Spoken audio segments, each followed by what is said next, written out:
Litchfield Springs. Back now for News Talk, patient advocate Dr. Stephen Cusin joins me now in studio. Today he's here to talk about sunscreen issues and dangers.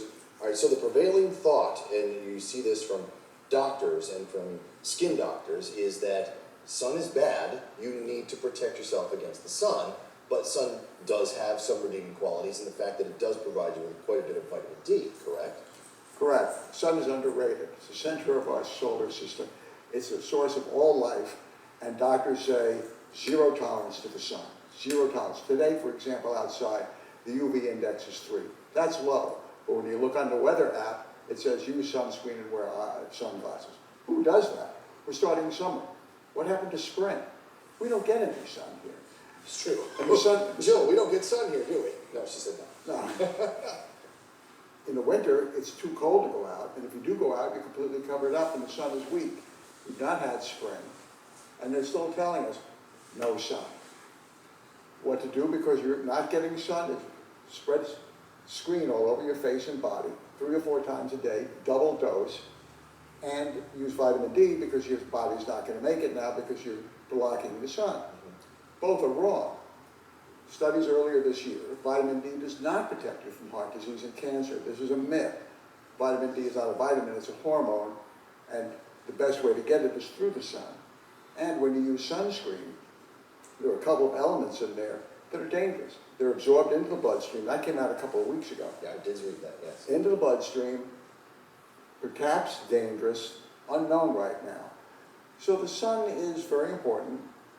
The vitamin D levels, high vitamin D levels mean low cancer and heart disease. It's not because of the vitamin D, because supplementing it doesn't help. Vitamin D is just a marker.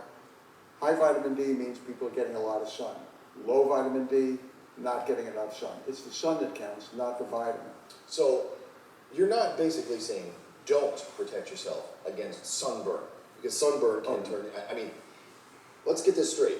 Skin cancer happens, and it can happen from sun exposure on certain parts of your body. So you have to be careful. There's a fine line, right? Children particularly, when it comes to skin cancer that counts, malignant melanoma, that's youthful exposure, strong bursts of high intensity sun, and sunburns that happen usually in kids.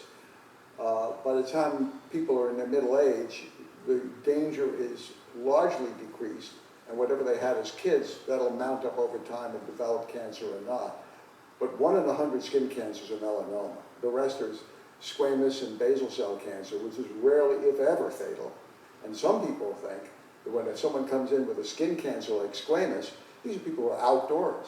They're active. They tend to be thinner, they tend to be healthier, and they have longer lifespans. The sun is good for you. Protect, yes. Certainly children. Wear a hat. You know, cover your arms and legs. Use glasses in intense sun. And perhaps a gentle zinc or titanium, which is safe, versus the other sunscreens, which really have some things that need to be explored a little bit. I've got about 20 seconds. With the new study that came out, that how it can be, do you see the industry changing in the next few months? There's absolutely no regulation on sunscreens. The public expects and thinks that sunscreen is regulated by the FDA. Scientific studies should be there to show that it's safe because you're using it every day. They don't. There's no regulation on the industry. They make promises and they don't keep them. All good to know. Thanks, Doc. Good to see you as always. Good to see you. More news right after the break.